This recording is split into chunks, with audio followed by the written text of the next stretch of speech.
Bonjour à tous. Dans mes 4 vérités, je reçois Marius Komoué, président de la Fédération des associations de consommateurs actifs de Côte d'Ivoire, président du Conseil national des organisations de consommateurs de Côte d'Ivoire. Je dois préciser que ce conseil est en fait un observatoire national de la consommation. Vous êtes expert en commerce international et en droit de régulation des marchés et spécialiste des questions de consommation.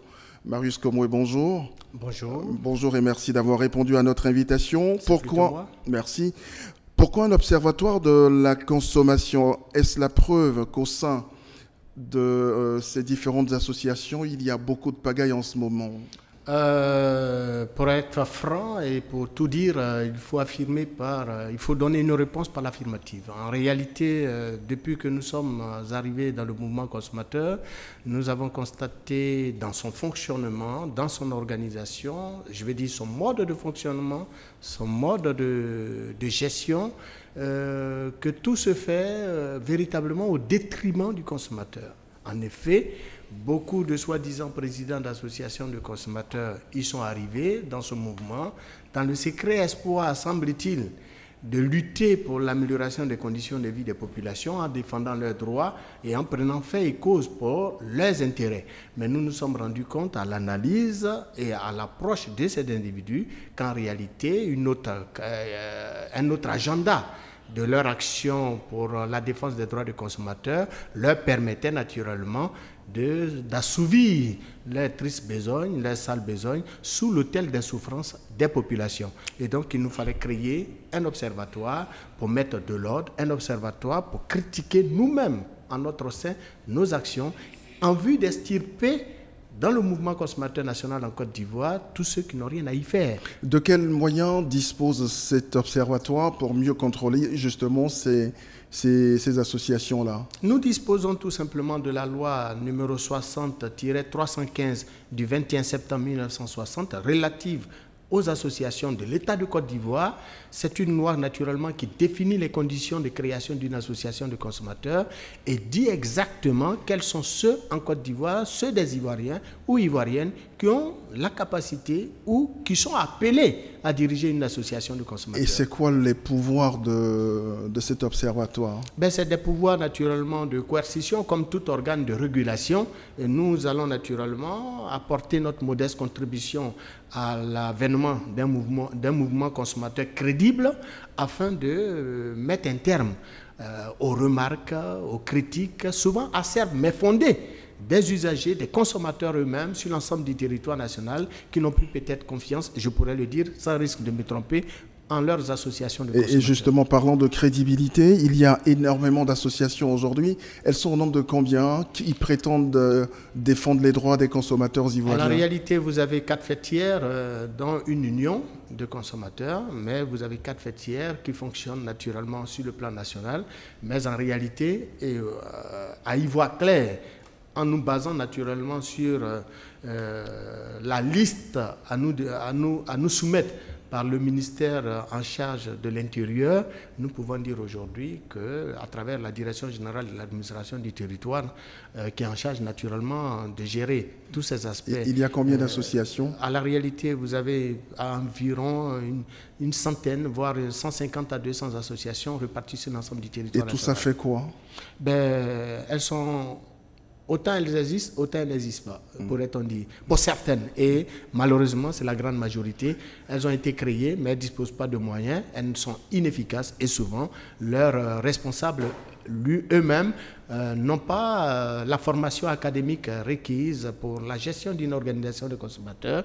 Ils ne contrôlent pas, ils ne maîtrisent pas les principes directeurs pour la protection des consommateurs tels que institués par les Nations Unies et qui fondent l'action du mouvement consommateur à travers le monde. Et pourquoi, selon vous, l'État laisse faire? L'État ne laisse pas faire. L'État, pour la plupart, souvent... n'est pas au courant, justement, n'est pas informé. Mais si c'est l'administration publique qui autorise, mais l'administration autorise la création des associations, mais l'administration ne suit pas le redéploiement des bases ne suit pas au jour le jour, évidemment, la représentativité de ces organisations au niveau national. Alors, on parlait tout à l'heure de crédibilité de ces associations. Vous avez même de responsables de ces associations qui sont des militants de partis politiques. Est-ce que tout cela ne renforce pas le doute, la crainte des consommateurs que vous prétendez défendre? À la réalité, beaucoup font beaucoup de bruit, ils font des déclarations dans le secret espoir, et je l'ai toujours dit et sans risque de me tromper, puisque nous avons naturellement les raisons qui fondent justement cette position que nous avons adoptée depuis un bon moment. C'est que, comme vous le dites si bien, beaucoup y sont arrivés dans le secret espoir de servir des intérêts politiques et de servir même les intérêts du régime en faisant croire qu'ils servent les intérêts du consommateur. Mais dans les faits, c'est des militants de partis politiques qui naturellement sont advenus dans le mouvement consommateur, dans le secret espoir. Et qu'il faut extirper maintenant. Nous pensons qu'il faut extirper tous ceux qui n'ont rien à faire, qui n'ont rien à faire dans le mouvement consommateur.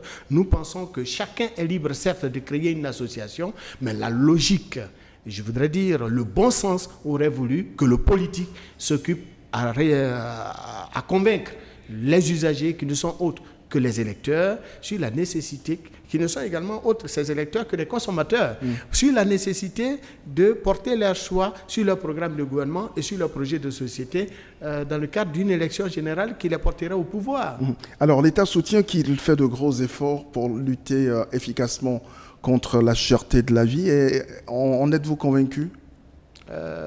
Les efforts de l'État sur le terrain de l'action et surtout en matière de consommation au niveau national, nous restons très sceptiques face aux déclarations de l'État. Parce que la réalité... Et pourtant l'État annonce plus de 90% d'indices d'efficacité. Est-ce qu'on pourrait faire mieux dans une économie libérale? Savez-vous que la Banque mondiale également annonce 70% de pauvres dans ce pays? Alors finalement... Savez-vous également que nous, en tant que consommateurs, parlant de moi-même personnellement, savez-vous que moi, mes charges sociales sont au-delà de mes capacités financières?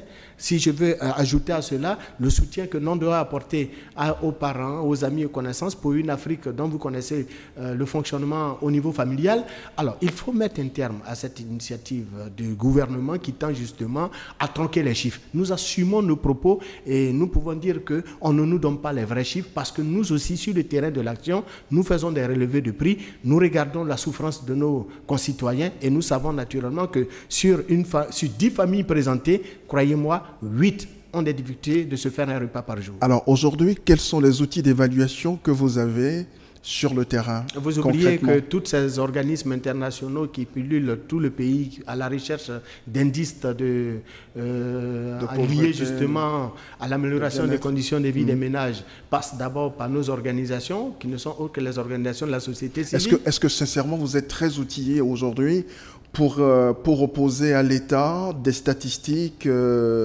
vos statistiques contre ces statistiques à lui? Mais bien sûr, et c'est ce à quoi nous nous attelons. Nous sommes des véritables intellectuels au même titre que tous ceux qui ont des responsabilités au niveau étatique. Non, je ne mets pas en doute vos capacités intellectuelles. Mais je veux vous dire tout simplement qu'au niveau national, nous avons des représentations sur l'ensemble du territoire national pour une fertière de 174 associations réparties sur l'ensemble du territoire national. On ne peut pas nous reprocher de ne pas pouvoir avoir les capacités nécessaires de nous faire une idée, naturellement, de la situation sociale des ménages au plan national. Alors, M. Marius Komoué, pour conclure cet entretien, que dites-vous de la polémique lancée récemment autour du box, je vais dire, du nouveau décodeur HD de Canal+. Ah non, il faut dire qu'au niveau de Canal+, les organisations et la plupart de nos usagers qui élèvent la voix contre l'opérateur sont dans l'excès pour nous, parce qu'en réalité, l'opérateur n'impose pas l'achat obligatoire de son nouveau décodeur HD à l'ensemble des usagers. Nous sommes avec un décodeur SD, c'est-à-dire simple définition, et la HD, c'est la haute définition. L'opérateur ayant constaté les plaintes, les mécontentements, les angoisses exprimées par l'ensemble de ses abonnés, à préférer naturellement mettre à leur disposition un nouvel outil leur permettant d'avoir une meilleure qualité des images, une meilleure qualité du son, la qualité du son avec la HD de qualité Dolby. Or, avec la SD, nous sommes dans la simple définition, c'est pas pareil. D'ailleurs, avec la HD, la différence entre le HD et puis le SD, c'est que avec le décodeur HD, eh bien, en cas d'intempérie, en cas de pluie, en cas d'orage, eh bien, vous n'avez plus d'émission. Vous n'avez plus, tout est neige, l'écran est totalement capote, vous ne pouvez plus rien regarder. Or, avec la simple définition, avec la SD que nous utilisons en ce moment, malgré qu'il y a des difficultés dans certaines orientations en termes de pointage de l'antenne, antenne de pointage de la parabole, vous pouvez avoir les émissions, contrairement à la HD. Est-ce que Canal+ ne devrait pas vous engager comme commercial? Ah non, du tout, je ne fais que dire ce qui est. Moi, je ne mange pas à la table de Canal, je ne connais même pas le directeur général. Je ne l'ai jamais approché, je ne connais même pas le directeur commercial. Croyez-moi, on ne s'est jamais parlé. Je ne fais que dire ce qui est.